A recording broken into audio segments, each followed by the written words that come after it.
Shadow the Hedgehog. To some, he's the greatest rival Sonic has ever had. He's the ultimate life form to Sonic's fastest thing alive, the Virgil to his Dante, the Vegeta to his Goku. To others, however, he's the original Sonic recolor. Another example of Sonic Team ripping off Dragon Ball. Cold Steel, except unironic and actually canon. But if there's one thing about Shadow that cannot be denied, it's that the guy has stood the test of time. And now that he's headlining the next entry in the wildly successful Sonic the Hedgehog live-action film franchise, Sonic Team needed to find a way to synergize. If people are excited for Shadow in a movie, why not give them Shadow in a game? Don't have time to make a new one? How about you remaster a beloved classic while adding in a brand new campaign? If the initial release celebrated Sonic's history, do the same with Shadow. While we're at it, why not make an absolutely incredible animated prologue? Screw it. Let's make it the best Sonic game in almost 15 years.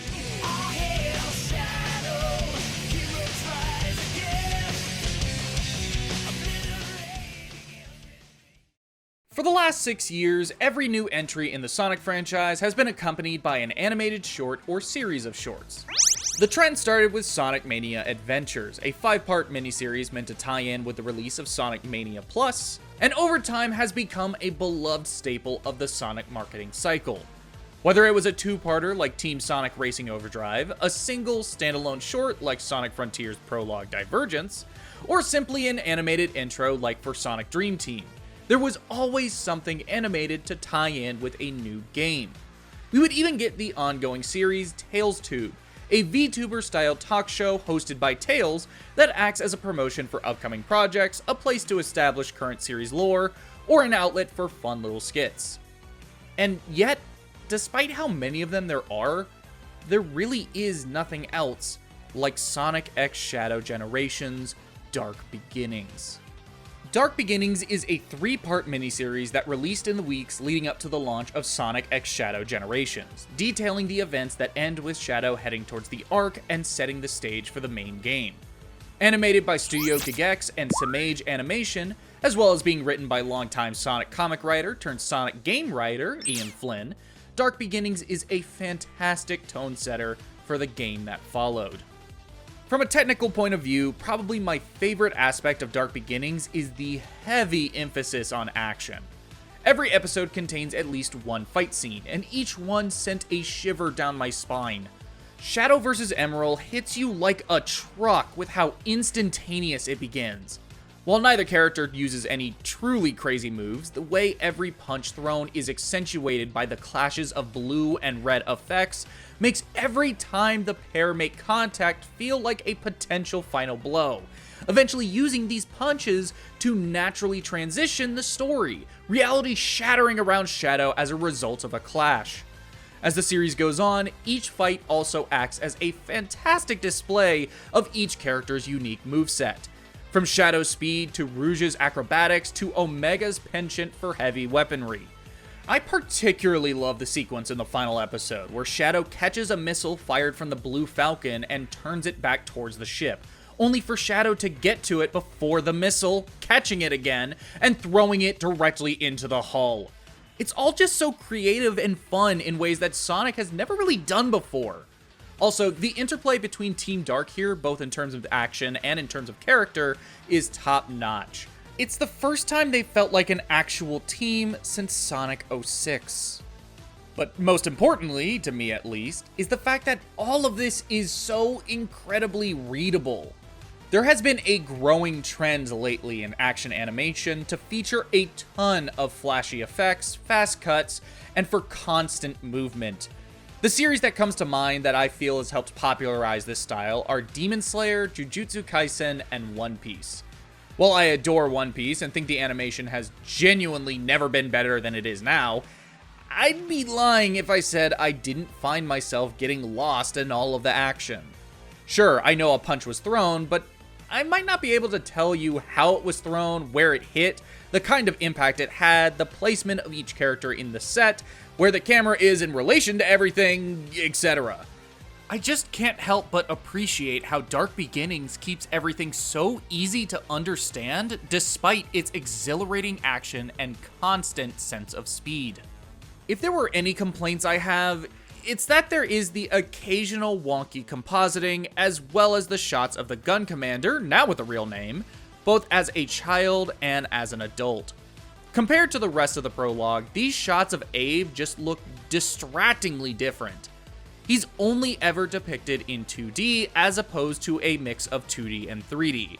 But unlike a character like Gerald Robotnik, who is also exclusively 2D, his shots aren't buried underneath special effects and fast editing. The camera lingers on Abe for what normally would be a reasonable amount of time, yet here it just makes it easier to notice how he isn't animated the same way as Rouge or Maria. Regardless, these are just nitpicks when compared to everything else.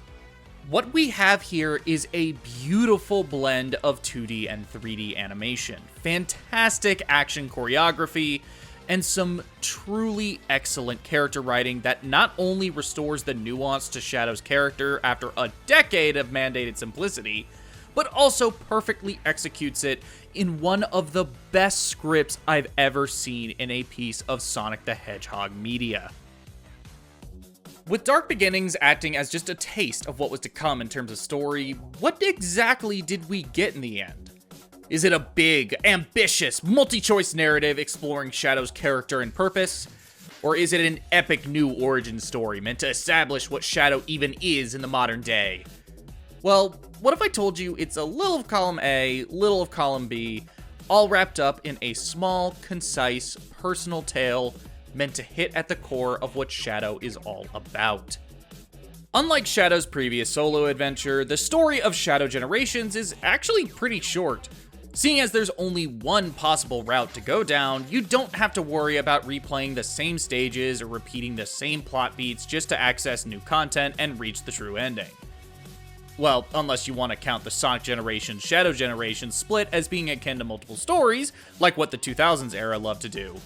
Regardless of how you interpret it, you don't unlock a true ending or last story when you beat both campaigns, meaning that if I want to force another The Last Story joke into this video, I'm gonna have to ruin it by actively calling attention to it. Shadow Generations picks up not long after Dark Beginnings, with Shadow having started his investigation into the strange signal coming from the Ark.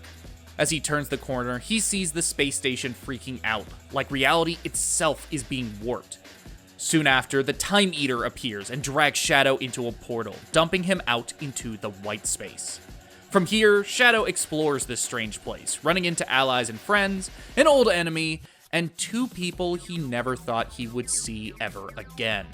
All the while revisiting locations from his past, his future, and one place he has nothing to do with, so it's a little weird he ends up here. If I'm being completely honest with you, compared to Sonic Adventure 2 and Shadow the Hedgehog, I feel like I have much less to say about the story of Shadow Generation specifically. That's not because I feel like there's nothing to talk about, but rather the fact that it's actually quite simple. There aren't any big twists or epic plot beats. The only characters that matter are Shadow, Gerald, Maria, Rouge, and Black Doom. But even then, they mainly just stand around and talk to each other.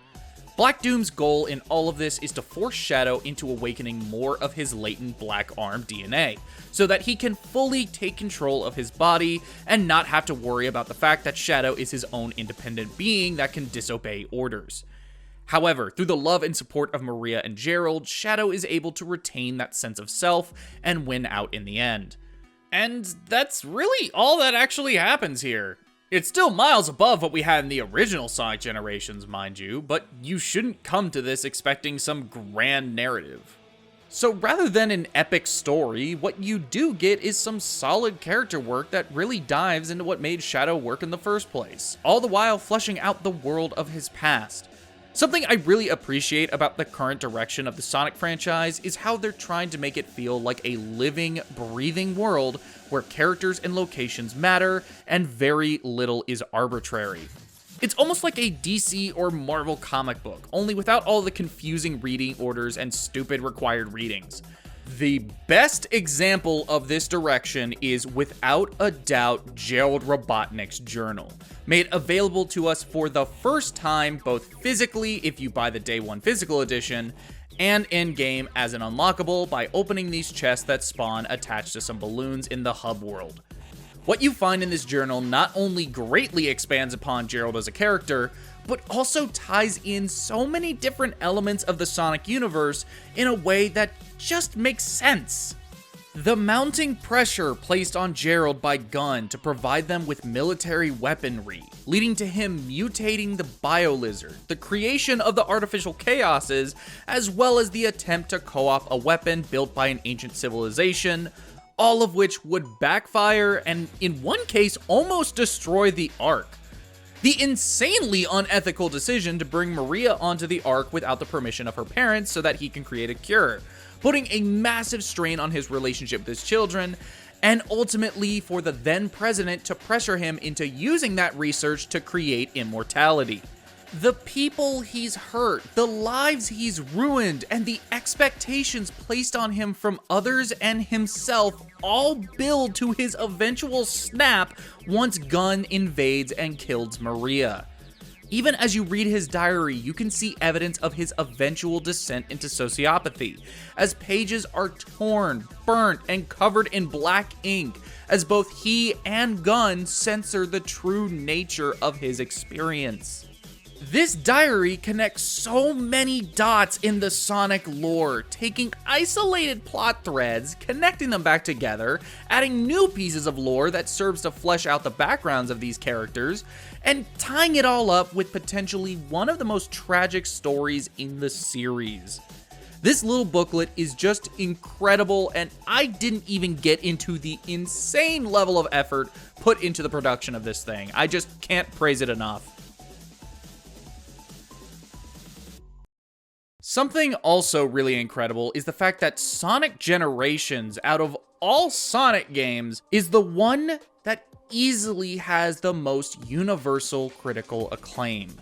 Whenever someone goes on about how Sonic games are awful, never do I see Generations get brought up, and if I do, it's usually someone who clearly just doesn't like Sonic at all. So for this to be the game to return to after 13 years and have brand new content created for, there's an inherent risk of potentially damaging the game's legacy. There's been a lot of talk about the story rewrites, and while I admit they're pretty pointless and at times awkward, I don't think there was ever a narrative legacy to damage.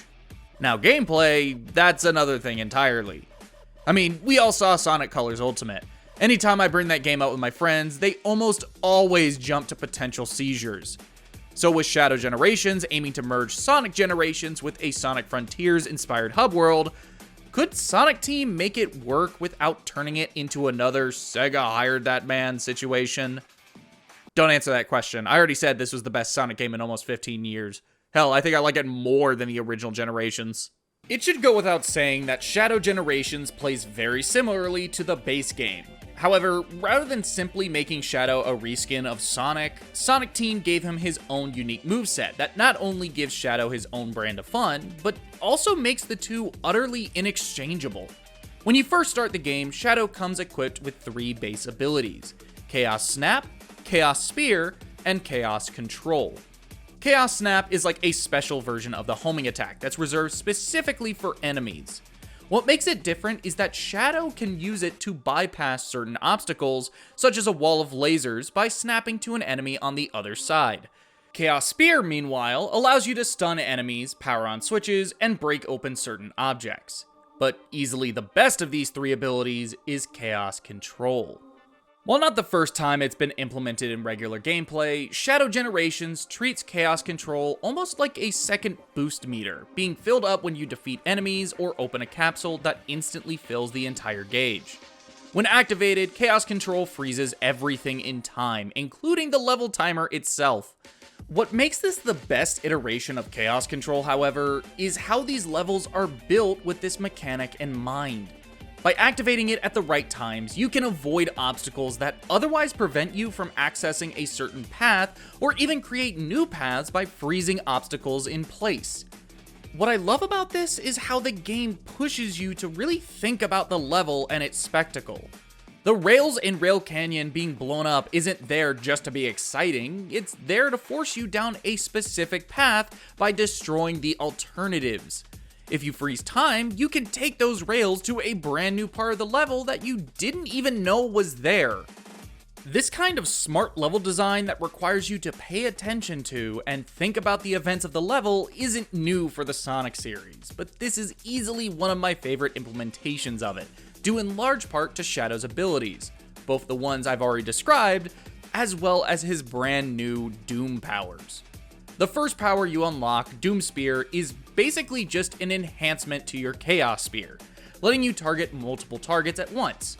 On the surface, it's pretty basic, but people have been doing some really crazy stuff with it considering it retains your horizontal momentum while slowing your vertical descent. Doom Blast is probably the most creative of the bunch, letting you launch black arms in whatever direction you choose before warping to its new location. This ability really opens up new options for places to go in each level. You can aim for specific points your cursor will lock onto, but ultimately you can just pick where you want to go. Not to mention, the challenge stage based around it is so much fun. Doom Surf, meanwhile, is easily the most practical, letting Shadow summon this black arm manta ray thing that you can traverse water on, launch yourself off ramps with, and use to destroy obstacles by spinning into them. I don't really have a ton I can say about it, other than I'm not sure if this is supposed to be its own creature or an extension of Shadow's being. Now, Doom Morph is the trickiest. It reminds me a lot of Sonic Colors Frenzy Wisp, except much more controllable. You basically turn into this amorphous squid, letting you swing from these floating purple blobs and swim through this purple gunk that would otherwise slow you down. What makes Morph tricky is the controls, particularly with the swinging mechanics. It's not exactly Spider-Man web-slinging levels of natural, but with enough practice, it does start to click into place. However, even then, it never really feels perfect. Finally, there's Doom Wing, which is easily the best Doom power. Not only does it lean into the edge people love Shadow for, but it's so incredibly fun to use, letting you fly over the level while slowly draining your ring count, effectively making it Shadow's new equivalent of Supersonic. So, I've already touched on the level design and how well it integrates these powers, but past that, what do I think of the stages themselves? Well, pretty much every level here is great, but I don't know if I really love any of them. The Space Colony Arc stages are a fantastic blending of Final Rush and Final Chase, both in terms of visuals and in terms of the unique mechanics from each stage. Rail Canyon is a great recreation of one of my more favorite levels from Heroes, though Bullet Station doesn't really feel properly represented here. It's also a great way to show how far we've come since rail grinding debuted in Sonic Adventure 2. Part of me does wish Grand Metropolis or Frog Forest could be here, but this is still a solid pick. Kingdom Valley is the stage I always felt should have been the level to represent 06, seeing as it's the one on the cover, but that could just be my bias talking as it's my favorite stage from that game. Here, I don't love this level, but I do love how it blends the Mach Speed set piece into an otherwise standard boost formula level. Since the Mach Speed sections are a precursor to the boost formula, it feels like we've come full circle on this. Sunset Heights is definitely a better stage than its original counterpart, but I never really cared for it. Sure, it's the level most often associated with Forces, but I much rather would have seen Capital City just because that level never got its due diligence given how cool it was. Chaos Island is a really good level that I think gets hampered by it being the first stage you play after getting Doom Morph. It relies on Morph heavily, and seeing as it's so weird to control at first, Chaos Island doesn't end up leaving the best first impression. However, once I got the hang of Morph, I found the level was a lot better than I initially thought. Finally, there's Radical Highway, a level I'm of two minds about. On the positive side, I think it's probably my favorite stage in the game, in particular Act 2, which relies heavily on Doom Wing. This level, more than any other, feels like it was designed with the wings in mind, feeling more like it opens up when you use the wings as opposed to simply skipping over the level. Not to mention how utterly insane these set pieces are. Reality warping around you as you get closer and closer to Black Doom. On the other hand, by the time you get here, Radical Highway feels really played out, seeing as Black Doom just has a massive hard-on for the place.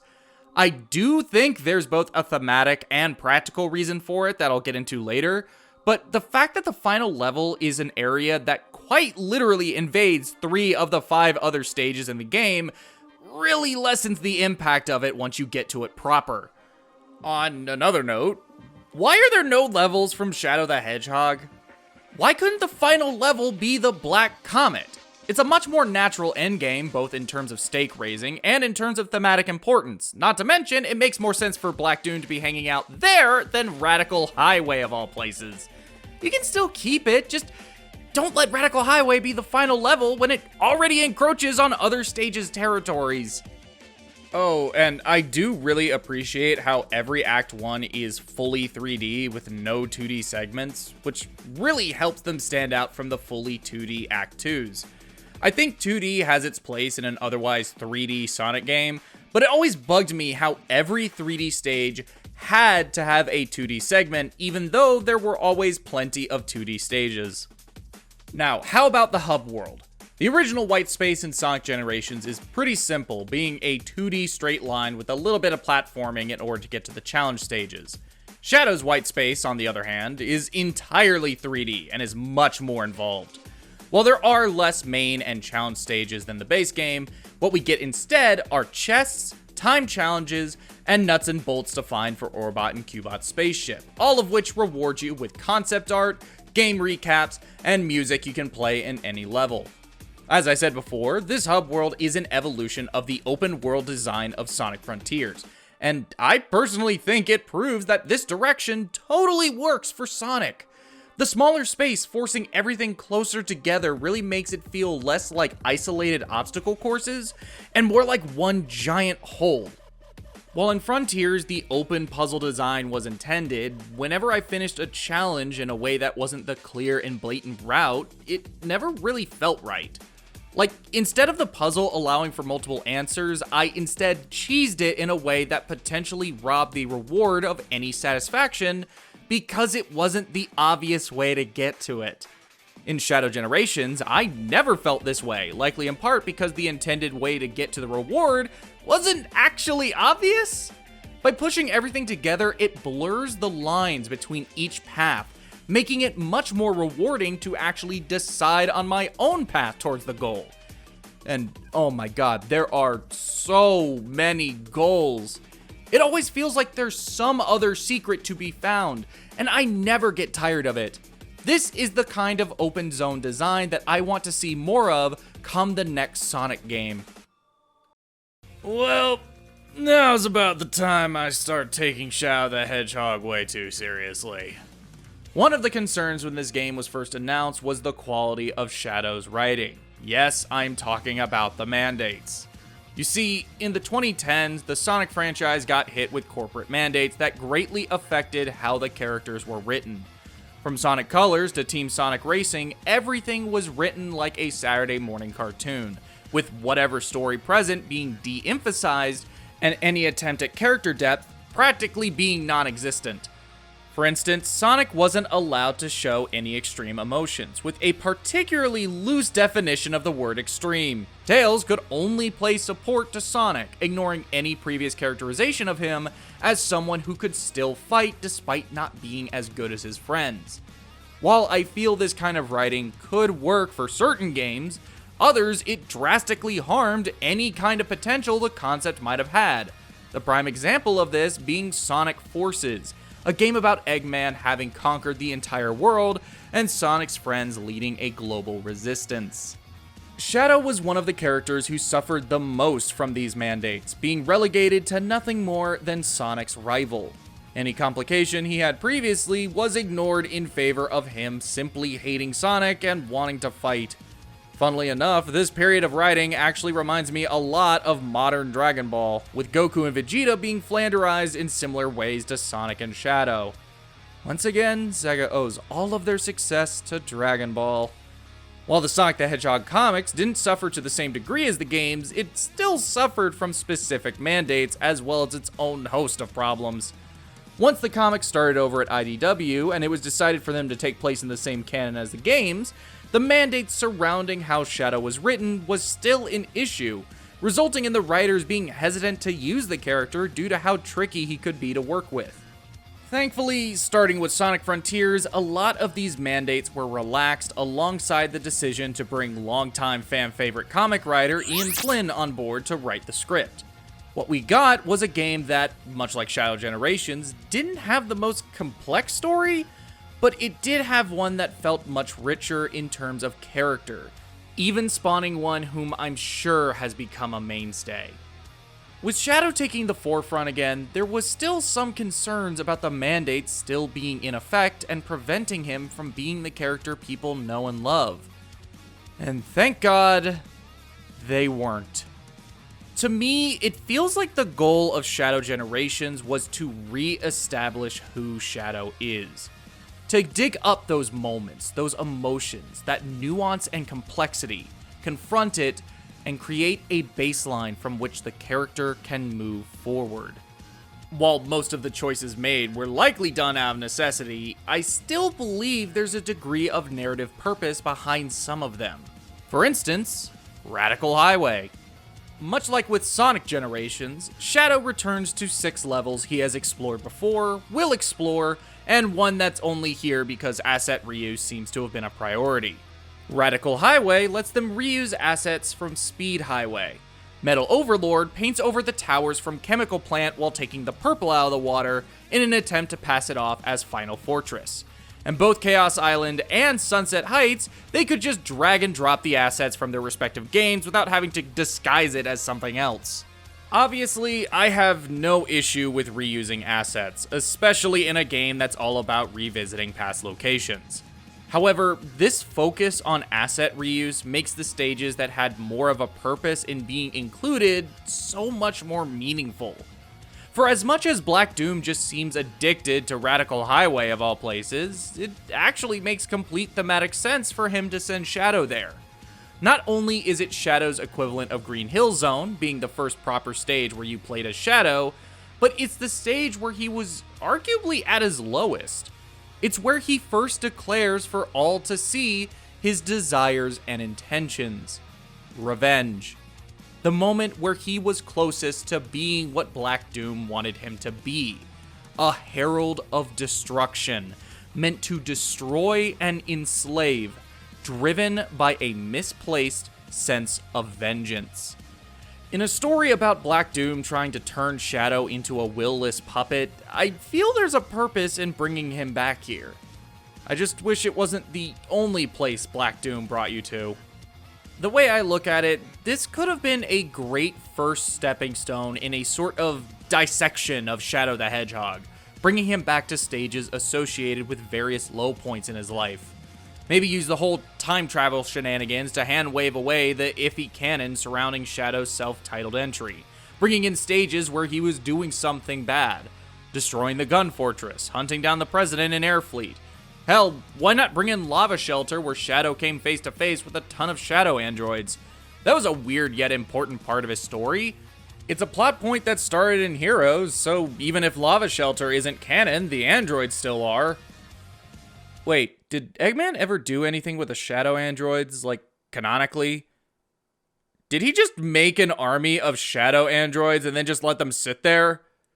Whatever, I'm getting sidetracked. Well, I think they could have taken this concept farther had they had the time and resources. I believe there is a genuine purpose behind Radical Highway beyond easy member berries. It's a reminder of where Shadow has been, and a reminder of what he has come back from. Now, you could say I'm thinking too deeply about Radical Highway, but one area I'm confident there was purpose behind is the boss fights. In fact, a number of people picked up on this same thought process, so you can't just blame me for being all fart-sniffy about Shadow the freaking Hedgehog. I'm not gonna go as in-depth as others have, just because I want this video to have a reasonable length, but if you want to see a deep dive on this subject, I'd recommend checking out this video by Chari5. Link is in the description. The Bio Lizard. Metal Overlord, Mephiles, Black Doom. Every one of these bosses Shadow goes up against reflects a version of who he was or what he could have been. Let's start with the Bio-Lizard. The Bio-Lizard was a creation of Professor Gerald Robotnik on board the space colony Ark that was created as a part of Project Shadow, a research project meant to create immortality. However, due to Gerald making use of the Chaos Emeralds, the Bio-Lizard slowly grew out of control, requiring it to be placed in suspended animation in the Ark's core. This creature shares the exact same origin as Shadow. Both were the result of Gerald Robotnik making use of forces he shouldn't have been, eventually resulting in him losing control of it. Shadow was created using DNA from Black Doom for the purpose of creating the ultimate life form that could lead Black Doom's invasion. Once Maria died and Gerald started to prepare for his revenge, he used Shadow and the Bio-Lizard to achieve this goal, only for him to lose control of Shadow like every other experiment he made. However, this time losing control of his creation actually turned out for the better, as Shadow would rebel against a revenge-fueled Gerald, putting a stop to his plans, overcoming the Bio-Lizard, and by extension, overcoming his own misguided desire for vengeance. Metal Overlord, meanwhile, is the final form of Neo Metal Sonic. Due to being made to replicate Sonic, Metal Sonic is a character who struggles with his identity, much like Shadow does. Both of them have this grand goal that is otherwise unobtainable. Shadow was created to be the ultimate life form from which Gerald could cure Maria, while Metal Sonic was created to replicate and destroy Sonic, something neither of which were able to do. However, while Shadow eventually learns to accept his flaws and instead move on in an attempt to do better, Metal Sonic is never able to accept this, eventually evolving his goal into not just beating Sonic, but outright surpassing and replacing him as the true Sonic, Metal Overlord being this corrupted version of that goal. He's an example of what Shadow could have been had he not grown to accept who he was and move on. Mephiles is a character who is modeled after Shadow, both in terms of their backstories and in terms of Mephiles literally modeling himself after Shadow. In Sonic 06, Mephiles was the result of Project Solaris, a government experiment that had to be shut down and the product sealed away due to the danger it proposed. What makes Mephiles different from Shadow, however, is his motivation to destroy. While Shadow did so out of revenge for what was done to him and his family, Mephiles doesn't have a reason. He's an extreme, meaningless version of what Shadow was in SA2. He destroys for the sake of it. Eventually, he is defeated by Sonic, Shadow, and Silver before being removed from the timeline entirely, eventually cropping back up here once said timeline is messed with again. What I find so interesting, however, is what Mephiles says in Shadow Generations. Throughout the boss fight, Mephiles states that his goal is to kill Shadow and restore himself to the timeline. This monster attempted to destroy the world and as punishment was denied the right to exist. All he wants in this moment is to be allowed to be, but his past actions have prevented him from doing so. While Shadow was never denied the right to exist, he too has struggled with his past actions and how they've led to where he is now. However, Shadow has chosen to atone for what he's done, whereas Mephiles attempts to save himself by continuing to destroy. Finally, there's Black Doom, which, I don't know, do I really need to explain this one again? I just did it in my last video. He's representative of Shadow's nature and what he was meant to be, a herald of destruction. Black Doom spends the whole game trying to force Shadow into embracing more and more of his true nature as an extension of an evil alien conqueror.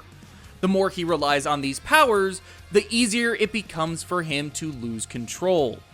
Even in the scene where Shadow fights Sonic, he loses because he hesitates to use these powers, knowing that's exactly what Doom wants. And yet, he ultimately comes to accept these powers not as proof of his monstrous nature, but rather as something he can use to do good. This, frankly incredible final boss acts as one last refutation of Black Doom's influence. That is not what you are, but what you do that defines you. As Maria puts it, "This isn't who you are." Do you know why I named you Shadow? Because without light, there's only darkness. But a shadow will show you where to find the light. Do you understand? I don't want you to be driven by darkness. I want you to be happy. Stand in the light with peace in your heart.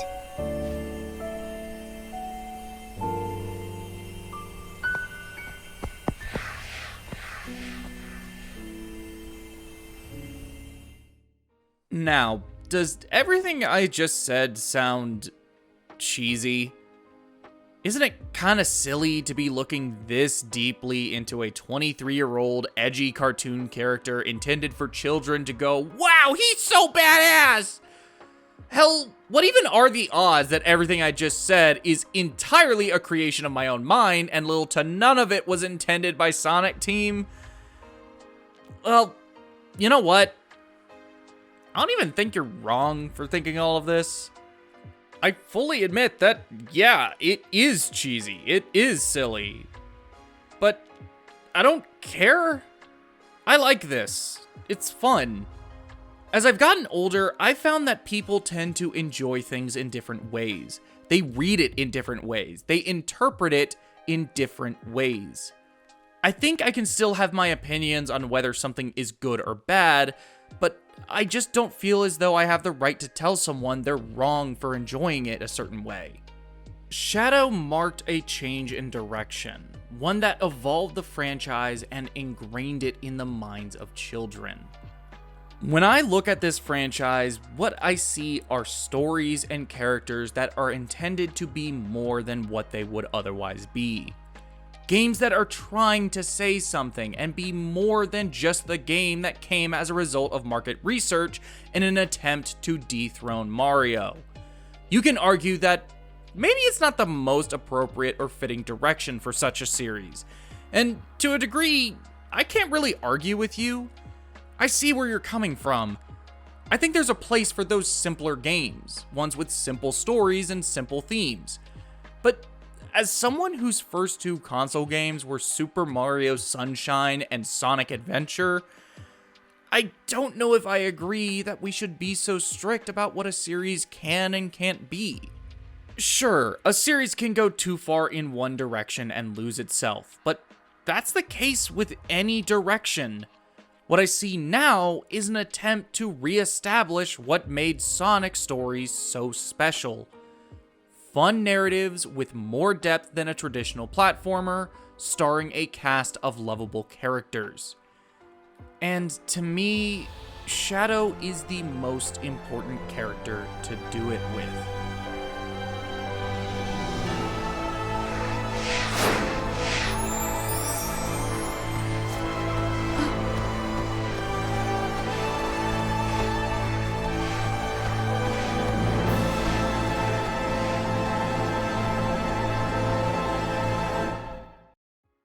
Wow, that was so corny and stupid. You're stupid. I'm your landlord and I'm kicking you out for that.